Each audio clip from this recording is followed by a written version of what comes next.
اس سلسلہ اجتماعات کے اعتبار سے الوداعی تحفہ ہوگا۔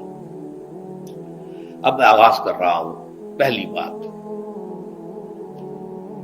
اس سبب میں 3 باتیں مجھے کہنی ہیں۔ سب سے پہلی بات یہ کہ زندگی کی سب سے بڑی حقیقت موت ہے۔ ہم بھلائے رکھتے ہیں، اپنے ذہن سے اسے دور رکھتے ہیں، لیکن واقعہ یہ ہے کہ زندگی کی سب سے بڑی حقیقت موت ہے۔ خدا کے منکر پیدا ہوئے ہیں، لیکن موت کا انکار کرنے والا تو کوئی پیدا نہیں ہوا۔ اس لیے میں نے آیت آپ کو سنائی، کل نفس ذائقۃ الموت، ہر سی نفس کو موت کا مزہ چکھنا ہے، ہر جاندار کو موت کا مزہ چکھنا ہے۔ ثم الینا ترجعون، پھر ہماری طرف لوٹا دیے جاؤ۔ تو زندگی کی سب سے اہم حقیقت موت، اور موت کے بعد رجوع اللہ، آخرت، یہ سب سے بڑی حقیقت ہے۔ ایک حقیقت سب مانتے ہیں، سب جانتے ہیں، دوسری حقیقت کے اوپر پردہ پڑا ہوا ہے۔ میں نے اس اعتبار سے نوٹ کیا، یہ الفاظ قرآن میں 3 مرتبہ ہے، کل نفس ذائقۃ الموت، ہر جاندار کو موت کا مزہ چکھنا ہے۔ انبیاء اس سے مستثنا نہیں رہے، رسول اس سے مستثنا نہیں رہے، اولیاء اللہ مستثنا نہیں رہے۔ وقتی طور پر استثناء حضرت عیسیٰ کا ہے کہ ابھی وہ زندہ ہیں، لیکن عیسیٰ یاتی علیہ الموت، حضور نے فرمایا عیسیٰ پر بھی موت آئے گی، جب دوبارہ آئیں گے زمین پر اتریں گے، پھر اس کے بعد ان پر موت وارد ہوگی، ان کی نماز جنازہ پڑھی جائے گی، انہیں دفن کیا جائے گا حضور کے پہلو میں، شادی بھی کریں گے، اولاد بھی ہوگی۔ باقی تو یہ ہے کہ کل نفس ذائقۃ الموت، سب کو موت کا مزہ چکھنا ہے۔ عیسیٰ بھی بالآخر اس سے مستثنا نہیں رہیں گے، بلکہ قرآن میں ایک جگہ کہا گیا ہے أَفَإِن مِتَّ فَهُمُ الْخَالِدُونَ، کیا ہے نبی، اگر آپ کا انتقال ہو گیا تو یہ کیا ہمیشہ رہیں گے؟ کون ہے دنیا میں جو ہمیشہ رہے؟ انتقال تو ہونا، آپ کا بھی ہونا ہے۔ إِنَّكَ مَيِّتٌ وَإِنَّهُمْ لَمَيِّتُونَ، یہ تو مختصر ترین الفاظ تھے۔ اس سے آگے بڑھیے، سورہ انبیاء میں فرمایا کل نفس ذائقۃ الموت وَنَبْلُوكُمْ بِالشَّرِّ وَالْخَيْرِ فِتْنَةً وَإِلَيْنَا تُرْجَعُونَ، ہر جاندار کو موت کا مزہ چکھنا ہے، اور اس سے پہلے پہلے ہم تمہیں آزماتے رہیں گے، خیر کے ذریعے بھی، بھلائی دے کر، صحت دے کر، دولت دے کر، اولاد دے کر، شہرت دے کر، اور برائی کے ذریعے سے بھی، تنگ دستی دے کر، بے عزتی دے کر، اہانت دے کر، ذلت دے کر۔ وَإِلَيْنَا تُرْجَعُونَ، اور پھر ہماری طرف لوٹائے جاؤ گے۔ یہ وہ دوسری حقیقت جو میں نے کہا کہ جس پر پردہ پڑا ہوا ہے، بہت بڑا پردہ ہے۔ لوگ یہی سمجھتے ہیں کہ یہی دنیا کی زندگی ہے۔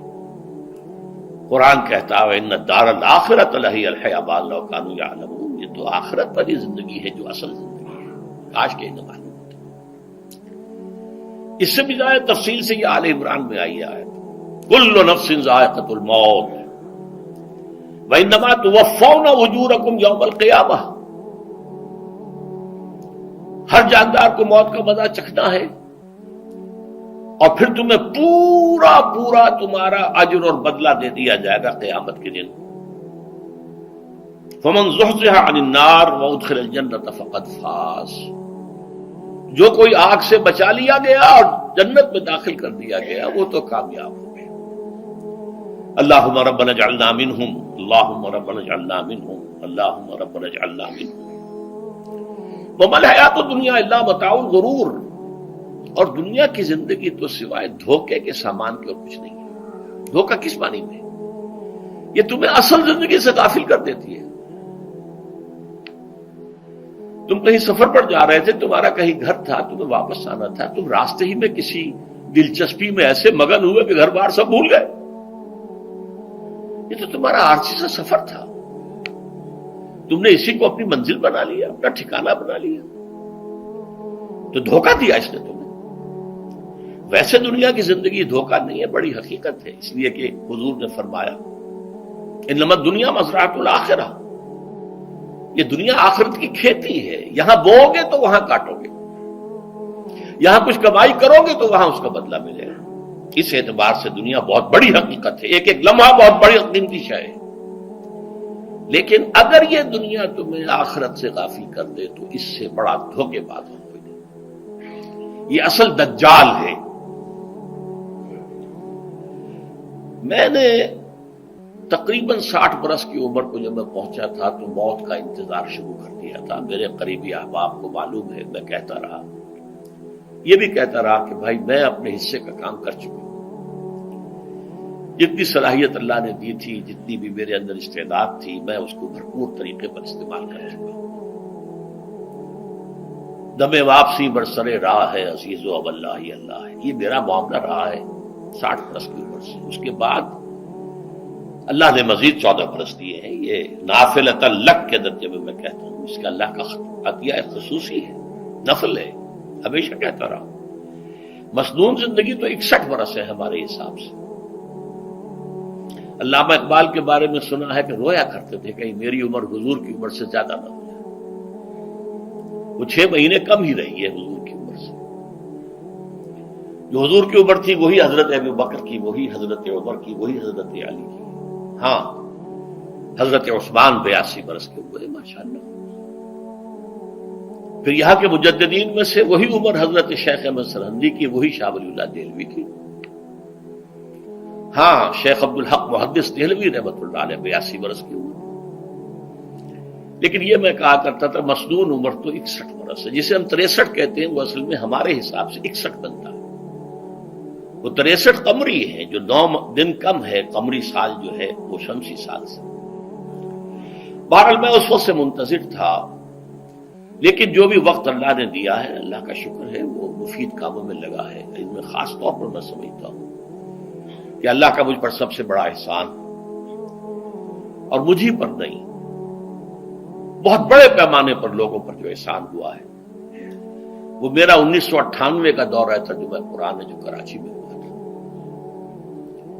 1998 کے مارچ میں میرا بڑا آپریشن ہوا، دونوں گھٹنے تبدیل کیے گئے، لیکن 98 کے آخر میں، حالانکہ میں چل نہیں سکتا تھا، کراچی میں مسجد جو ہے اونچی ہے، دوسری منزل پر ہے، تو خاص ریمپ بنایا گیا جس کے ذریعے میں ویل چیئر پر مجھے لے جایا جاتا تھا۔ میں نے درس دیا۔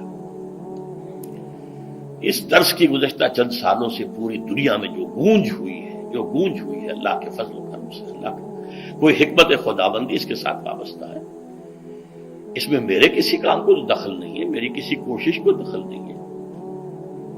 میں نے تو جو درس میں دیتا آ رہا تھا سن 85 سے، دورہ ترجمہ قرآن، البتہ یہ بات ضرور ہے کہ میں نے محسوس کیا تھا کہ سن 98 کے اس درس میں دورہ ترجمہ قرآن کے مجھے خصوصی انشراح حاصل تھا۔ میری ساری گفتگو کا حاصل کیا ہے؟ دیکھیے، نظریاتی تحریکوں کا تعلق اشخاص سے نہیں ہوتا، ٹھیک ہے، کوئی اس کا داعی ہوتا ہے، کوئی اس کا مؤسس ہو جاتا ہے، کوئی اس کا آغاز کرنے والا ہوتا ہے، لیکن نظریاتی تحریک افراد سے وابستہ نہیں ہوتی۔ افراد آتے چلے جاتے ہیں اپنا اپنا حصے کا کام کر کے، جس کو جتنا مقدر ہے، جتنی اللہ تعالیٰ کی طرف سے توفیق ہے، وہ اپنا کام کرے گا، چلا جائے گا۔ یہ چمن یوں ہی رہے گا اور ہزاروں جانور اپنی اپنی بولیاں سے بول کر اڑ جائیں گے۔ مبارک ہیں وہ لوگ جنہیں قرآن کی بولی بولنا نصیب ہو جائے۔ وَإِنْ يَحْسَبُ أَنِّي مِنْهُمْ، مجھے گمان ہے، اللہ کا فضل ہے کہ میں ان میں سے ہوں، میں نے قرآن کی بولی بولی ہے، اور قرآن مجید کو جیسا کہ وہ ہے، ایز اٹ از، اپنے کو مذمومہ خیالات، اپنے کوئی ذہن سے زائدہ نظریات کو میں نے اس میں دخل نہیں دیا، جسے انگریزی میں آپ آبجیکٹیولی کہتے ہیں، خالص معروضی طور پر قرآن کو پڑھا ہے، قرآن کو قرآن سے سمجھا ہے، یا پھر سیرت رسول سے سمجھا ہے۔ میں لفظ سنت کی بجائے سیرت استعمال کر رہا ہوں۔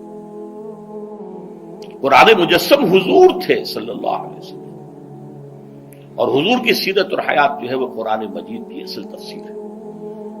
یہ حقیقت بھی بہت کم لوگوں کے علم ہے۔ وہ احادیث کا نام تو لیتے ہیں، احادیث بھی ہے، سیرت بھی تو احادیث ہی سے ہمیں ملتی ہے، لیکن میں خاص طور پر سنت یا حدیث کی بجائے سیرت کا لفظ استعمال کرتا ہوں۔ قرآن کی 2 سورسز ہیں، قرآن خود اور سیرت رسول صلی اللہ علیہ وسلم۔ بہرحال انشاءاللہ العزیز یہ کام بڑھے گا، چلے گا، یہ میں ابھی بعد میں عرض کروں گا۔ دوسری بات جو میں نے آیت پڑھی آپ کو، وَمَن نُعَمِّرْهُ نُنَكِّسُ فِي الْخَلْقِ أَفَلَا يَعْقِلُونَ، بہت بڑی حقیقت زندگی کی یہ بھی ہے، جس کی ہم عمر زیادہ کر دیتے ہیں اس کی خلقی صلاحیتوں میں کمی کر دیتے ہیں۔ موٹی بات ہے، بڑھاپا آئے گا، ہمیشہ کی مانی ہوئی بات ہے۔ اگرچہ جوانی میں آدمی بڑھاپے کا تصور نہیں کرتا، لیکن بڑھاپا آنا ہے، یہ بھی ایک حقیقت ہے موت کی طرح۔ غالب نے کہا تھا مزمحل ہو گئے قوائے غالب، اب عناصر میں اعتدال کہاں۔ ایک صاحب نے مجھے شعر سنایا تھا، ابراہیم صاحب تھے ٹونک کے رہنے والے، ذوف پیری بڑھ گیا جوش جوانی گھٹ گیا، اب عصا بنوائیے نخل تمنا کاٹ کر۔ یہ تمنائیں جو ہیں طول العمر، انہیں کاٹو، اب گئی جوانی، امنگوں والا دور گیا، اور یہ جو تمناؤں کا پودا ہے اس میں سے لکڑی لے کر عصائے پیری بنوا لیجیے۔ اب بڑھاپے کے لیے ایک عصا درکار ہے۔ بڑا پیارا شعر ہے، ذوف پیری بڑھ گیا جوش جوانی گھٹ گیا، اب عصا بنوائیے نخل تمنا کاٹ کر۔ ابھی 2-3 دن ہوئے ہیں یہاں پر جو خانہ فرہنگ ایران ہے اس کے ڈائریکٹر آئے تھے، انہوں نے فارسی کا ایک شعر سنایا، بڑا پیارا شعر ہے، در جوانی گفتم کہ شعر شعر است اگرچہ پیر بود۔ جوانی میں میں یہ کہا کرتا تھا کہ شعر تو شعر ہی ہوتا ہے، چاہے بوڑھا ہو جائے، بوڑھے ہونے سے اس میں کیا فرق واقع ہو جائے، شعر شعر است گرچہ پیر بود۔ چوب پیری رسیدم، جب میں خود پیری اور بڑھاپے کو پہنچ گیا، دیدم تو مجھے یہ بات نظر آئی کہ پیر پیر است گرچہ شعر بود، بوڑھا بوڑھا ہی ہوتا ہے چاہے وہ شعر ہی کیوں نہ ہو۔ تو یہ بڑھاپا جو ہے یہ زندگی کی دوسری بڑی حقیقت ہے۔ اس کا ایک اثر تو سب کو معلوم ہے، قوائے غالب جو میں نے کہا، بڑھاپے کا عام نتیجہ جسمانی ضعف، سب جانتے ہیں، لیکن مجھ پر اور کچھ اور لوگوں پر بھی خاص طور پر اس کا جو ایک اثر ہوتا ہے، یہ مجھ پر ہوا ہے، وہ ہے یادداشت کی کمزوری۔ اور یہ میں کئی سال سے محسوس کر رہا ہوں، میری پرانی یادداشت بڑی مضبوط ہے، قوی ہے،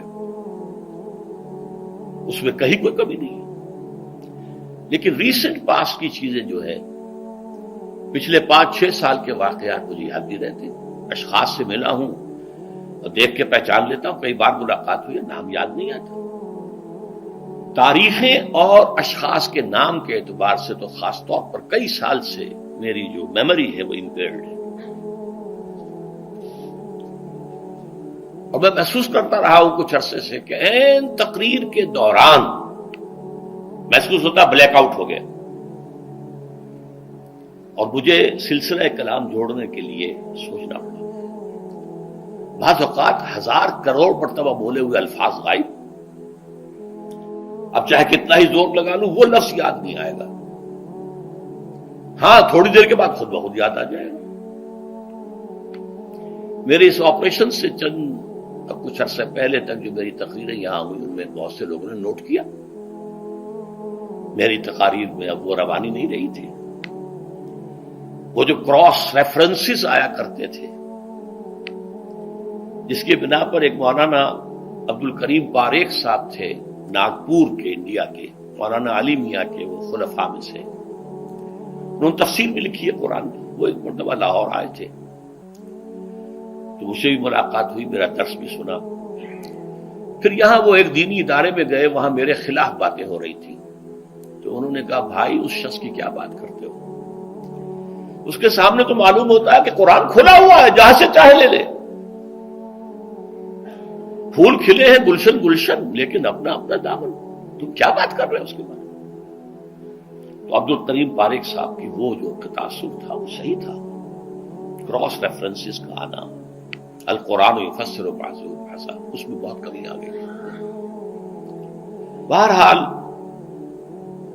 اس کے علاوہ تیسری چیز ہوتی ہے بڑھاپے میں ریزسٹنس کی کمی کی وجہ سے عوارض. بلڈ پریشر کا میں مریض ہوں اور کوئی 25 برس سے ہوں، شوگر کا میں مریض ہوں اور کوئی 5 برس سے ہوں. ایک خاص برس جو مجھ پر آیا ہے آج سے 4 سال پہلے، اس کی ایک تاریخ ہے. یہ جو امراض دماغی کے ماہرین ہیں یہ کہتے ہیں کہ ایک مرض ہے بائی پولر ڈپریشن. انسان میں کبھی تو انشراح ہوتا ہے، ایکٹیویٹی ہوتی ہے، سوچتا ہے اور ایکٹیو کرنے کے لیے، گفتگو کے لیے، بھاگ دوڑ کے لیے طبیعت میں آبادی ہوتی ہے. کبھی وہ بجھ سا جاتا ہے، کبھی وہ حرکت کرنے کو جی نہیں چاہتا، پڑا رہے کسی کونے میں، سو جائے. تو یہ بائی پولر معاملہ کہلاتا ہے، یہ ویو چلتی ہے. اچھا، یہ ہے ہر انسان میں، جسے ہم عام طور پر کہتے ہیں موڈ آف ہے بھائی میرا، مجھ سے باتیں کرو. تو یہ موڈ کا آف ہو جانا، آن ہو جانا، یہ عام آدمی میں بھی ہوتا ہے. لیکن جو اللہ کے کسی فضل و کرم سے زیادہ ذہین ہو، زیادہ حساس ہو، ان میں پھر یہ جو ویو ہے یہ زیادہ اونچائی زیادہ نیچائی، زیادہ اونچائی زیادہ نیچائی، اور اس کو پھر ہم کہتے ہیں مرض، بائی پولر. یہ ہمارا خاندانی مرض ہے. والد صاحب کا تھا، بڑے بھائی اظہار احمد صاحب کو ہوا، میری بڑی ہمشیرہ کو ہوا. عام طور پر اس کی عمر ہوتی تھی 3 تجربے مجھے ہیں. والد صاحب کو 13 برس میں نے اٹینڈ کیا ہے اس بیماری میں، سن 52 سے 65 تک جبکہ ان کا انتقال ہوا. تو یہ عام طور پر شروع ہوتا ہے 50 برس کے لگ بھگ. میری عمر جب 50 برس کے لگ بھگ ہوئی تو مجھے کئی مرتبہ محسوس ہوا کہ میری تقریر کے دوران سوئچ آف ہوتا ہے. ایک مرتبہ سن 70 میں میری یادداشت کئی گھنٹوں کے لیے بالکل ضائع ہو گئی. اس کا میں نے تذکرہ کیا ہوا، میری کتاب ہے حساب کم و بیش. جو کیفیت مجھ پر گزری تھی، جس کرب کے عالم میں وہ چند گھنٹے مجھ پر گزرے تھے، میں انہیں الفاظ میں بیان نہیں کر سکتا. آدمی خراب ہے، نہ ابتدا کی خبر ہے نہ انتہا معلوم، کچھ بھی نہیں. میں جب 50 برس کا ہوا اور یہ ایک مرتبہ مجھے جھٹکے لگے مسجد سمن آباد کے اندر، تو میں نے ڈاکٹر رشید چودھری صاحب سے، وہ میرے والد صاحب کے بھی معالج رہے تھے، میں نے ان سے کہا کہ یہ ڈینجر زون میں داخل ہو گیا ہوں. ان کا نہیں، آپ کو یہ نہیں ہوگا، اس لیے کہ آپ اللہ کے کتاب کی خدمت کر رہے ہیں. تو ان کی یہ بات پارشلی ٹروتھ نکلی کہ 70 برس کی عمر میں مجھ پر یہ 20 برس اللہ تعالیٰ نے مجھے اس میں ایک بونس دے دیا. 70 برس میں ظہور ہوا. اس کا ایکسائٹنگ کاز بنا ہے افغانستان میں جو حادثہ ہوا طالبان کے ساتھ. اتنا صدمہ مجھے تھا، ایک دم بیٹھ گیا.